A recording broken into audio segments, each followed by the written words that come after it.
Hey there guys, DMO73 here, bringing you the deck profile for the Wanderer format Charlotte Burn. The whole point of this deck is just to burn as fast as possible, whether that be through aggression or through burn spells. It's just kind of dump your hand, flip over with Charlotte, gain some life, refill your hand, and then burn them again. So that's why we use Charlotte.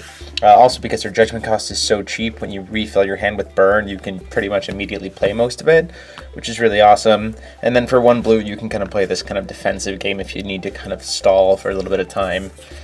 Then she flips over into being a 4/12 that can't be attacked, so she can kind of block, and then when you draw all those cards, you're going to gain some life, and then for 2 and discarding a card, you can bounce something. So if you're having some problems kind of getting that last little bit of damage in and you need to stall a little bit, you can use Charlotte to kind of help answer that.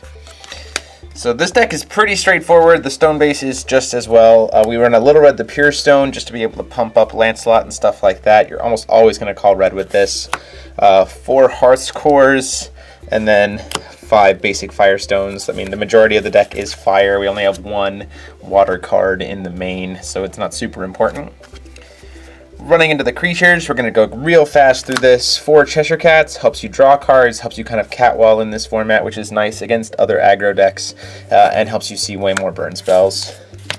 And then the pretty standard red burn package with creatures is 4 Root Egg, 4 Guinevere's, 4 Lancelots, everybody's old favorite 4 Cthugha. For those of you who don't know, Cthugha has Incarnate for 1 red, so you can sacrifice 1 red creature and put it into play. Has Swiftness and is a 5/5, so you'll typically sacrifice Root Egg to Cthugha and then search out whatever you need next. So that's pretty straightforward.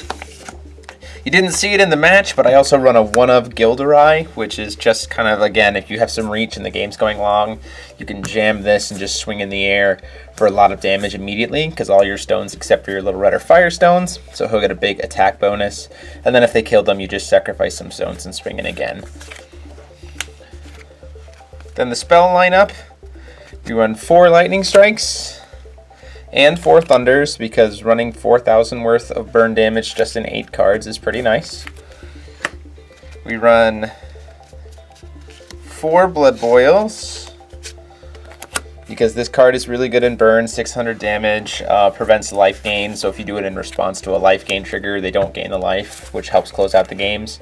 Plus the attack pump is really good, and with Cthugha, you don't really mind sacrificing the creature, because you'll just sacrifice it to Cthugha.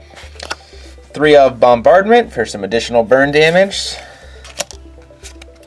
2 of Split Heaven and Earth, just to kind of help close out games against decks that are a little bit more control-y, and if they get greedy and don't save up their counter spells, then you can just split them for a game. And then 2 Maribels, and this is purely to hit Excalibur X's, so that you can still throw more burn damage at their face in the Alice matchup, or in the Yggdrasil matchup, just in case they play the Excalibur X, so you can finish the game off faster. So, like I said, it's a pretty straightforward list, not really much to talk about, but wanted to share it with you guys. Go ahead and like, comment, and subscribe. Tell me how you would run things a little differently if you would, and maybe check this deck out at your next Wanderer event. Until next time, guys, this is DMO73 signing off.